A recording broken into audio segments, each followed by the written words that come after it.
L'Exode, chapitre 17.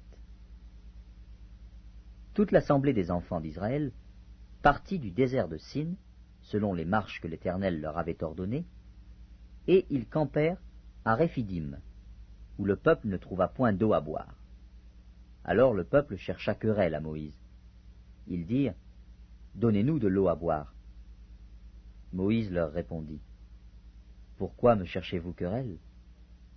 Pourquoi tentez-vous l'Éternel? » Le peuple était là, pressé par la soif, et murmurait contre Moïse. Il disait, « Pourquoi nous as-tu fait monter hors d'Égypte, pour me faire mourir de soif avec mes enfants et mes troupeaux? » Moïse cria à l'Éternel en disant, « Que ferai-je à ce peuple? Encore un peu, et ils me lapideront. » L'Éternel dit à Moïse, « Passe devant le peuple, et prends avec toi des anciens d'Israël. Prends aussi dans ta main ta verge, avec laquelle tu as frappé le fleuve, et marche. Voici, je me tiendrai devant toi sur le rocher d'Horeb. Tu frapperas le rocher, et il en sortira de l'eau, et le peuple boira. » Et Moïse fit ainsi, aux yeux des anciens d'Israël. Il donna à ce lieu le nom de Massa et Mériba, parce que les enfants d'Israël avaient contesté, et parce qu'ils avaient tenté l'Éternel en disant, « L'Éternel est-il au milieu de nous, ou n'y est-il pas ?»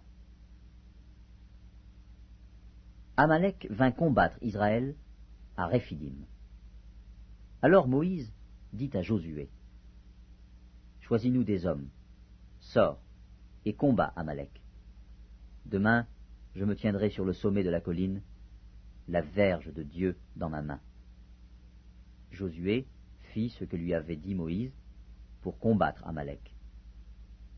Et Moïse, Aaron et Hur montèrent au sommet de la colline. Lorsque Moïse élevait sa main, Israël était le plus fort. Et lorsqu'il baissait sa main, Amalek était le plus fort.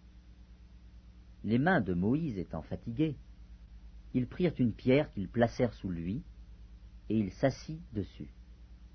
Aaron et Hur soutenaient ses mains, l'un d'un côté, l'autre de l'autre, et ses mains restèrent fermes jusqu'au coucher du soleil. Et Josué vainquit Amalek et son peuple au tranchant de l'épée.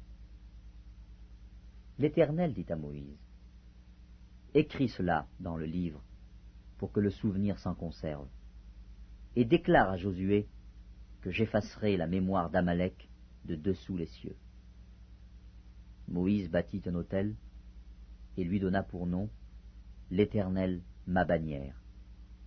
Il dit, « Parce que la main a été levée sur le trône de l'Éternel, il y aura guerre de l'Éternel contre Amalek, de génération en génération. »